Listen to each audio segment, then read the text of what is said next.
Siku moja tulisema hapa, ukiwa na gari usimpe lifti mtu siku hizi. Tuliwahi kusema hivyo Juzi kuna mtu mmoja kapigwa hapo, kaombwa msaada alfajiri. Nadhani ile gari SMZ ile. Kaombwa msaada, tunakwenda kazini, vijana wawili wameshuka katika hii bajaji, kumbe yule dereva wa bajaji na wale waliopakiwa lao hili moja wakaingia katika gari, wametembea kidogo, wakaambia basi tushushe hapa, sasa tushafika. Wanashuka, wanamwambia bwana mkubwa, kwa usalama wako, Wananondo, kwa usalama wako kila ulicho nacho utupe. Dereva anawauliza, mmenipa nini mpaka niwape?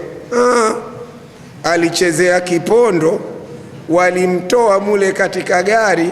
Alipopiga kelele ya kusema jamani ninakufa, watu walipokuja wale majambazi ndo wakawatangaza, mwizi huyo.